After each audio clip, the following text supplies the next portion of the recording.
Essa é uma coisa tão forte que nós, por exemplo, hoje nós estamos sem tempo, e as crianças aprendem isso para a morte. Vou contar uma coisa que você que é mais jovem talvez não imagine. Há 20 anos, quando um de nós morria, um amigo nosso, a gente parava tudo que estava fazendo e ia lá. Parava tudo, viajava, ficava a noite inteira junto. Hoje, se você recebe um aviso agora, que alguém faleceu, você fala, vou ver se eu dou uma passada lá. Aliás, o cara morre às 10 da manhã, se der, você enterra até às 5 da tarde, né, para fazer.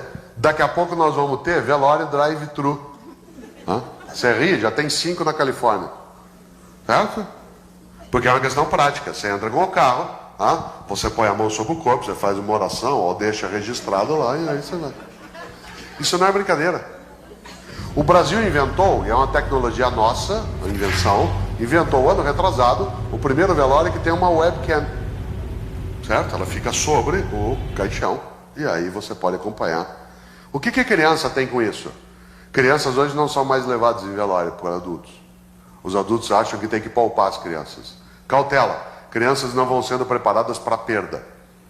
A perda faz parte mesmo da existência. Atenção, com a morte a gente não se conforma, mas a gente se conforta. Ou seja, a gente ganha força junto. E esse é um dos sinais mais fortes de humanidade na nossa história. O fato de nós não aceitarmos a morte individual ou próxima. A tal ponto que quando um de nós, né, falece, a gente não deixa isso para lá. A gente faz uma série de cerimônias, a gente se junta, a gente gruda, a gente faz quase uma almôndega em torno daquele que perdeu alguém, para ele se sentir fortalecido. Hoje você já quase não tem. A criança não vivencia mais isso. Qual é o argumento? Eu não quero que ela passe por isso. Depois ela não sabe enfrentar perda, às vezes de ano letivo, perda de trabalho, perda de pais que se separam, perda física mesmo de alguém, e assim por diante. Como se preparar? Você não está preparando.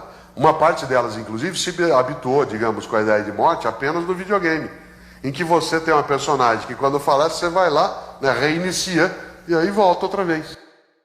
Mas não é assim. A lógica é outra.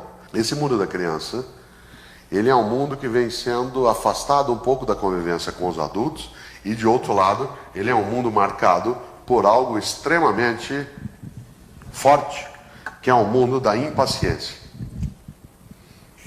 Impaciência. Perguntinha: por que é que uma aula dura 50 minutos?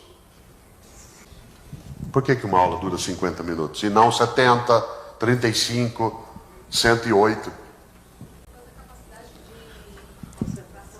Capacidade de concentração das crianças, detectada isso no início do século XX.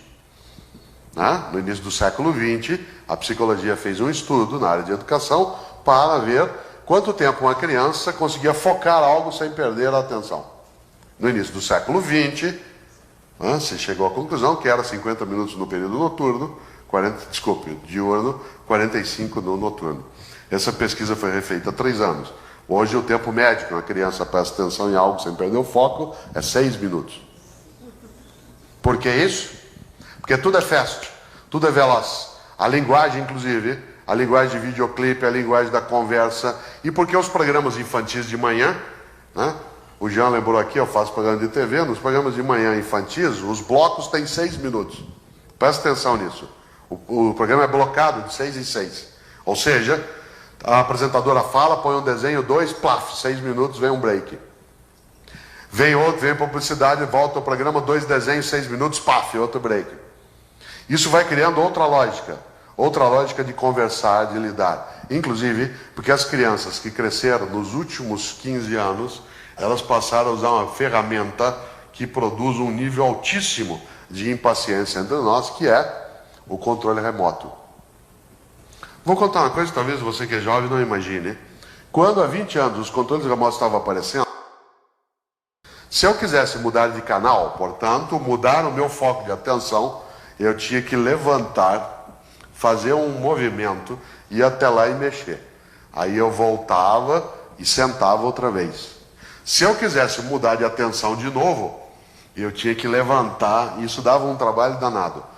Em compensação, você ficava mais fixado, né, em alguma coisa. Hoje, a impaciência ela é altíssima. Aliás, nós adultos somos assim, as crianças também. Você pega, por exemplo, na TV, você tem TV a cabo, você põe no canal 3 e vai tuf, tuf, tuf, tuf, tuf, tuf, tuf. Chega no último, você volta, tuf, tuf, tuf, tuf, tuf. E fala, não tem nada para ver nisso aqui. É um nível fortíssimo de impaciência. Essa impaciência, ela produz efeitos, claro, fortes no nosso cotidiano. Um deles é a impaciência com o outro. Você não tem paciência, às vezes, para maturar, para cuidar, para prestar atenção. Só por curiosidade, se eu perguntasse aqui agora, né, num café filosófico, onde tem pessoas como nós que apreciamos, entre outras coisas, porque o podemos, apreciamos também a arte, literatura, filosofia, pergunto eu, quem entre nós tem um filho ou um neto que está estudando piano clássico? O número de pessoas que vai levantar a mão é 1 ou 2. Atenção, hein, nós vamos perder essa arte. Ela vai desaparecer do nosso horizonte. Porque a gente não tem mais paciência e nem ele. Você chega para a criança e diz assim, você tem que estudar piano. Ela fala, que legal, quanto tempo? 9 anos, horas por dia. Não quero. Tá bom, você que sabe. Essa lógica é assim, passa por uma outra ideia. Você já imagina dizer para alguém que ele vai estudar 9 anos para aprender a fazer alguma coisa? E que ele vai ter que ficar horas por dia mexendo numa relação de absoluta impaciência? Essa impaciência, ela povoa bastante o mundo da criança.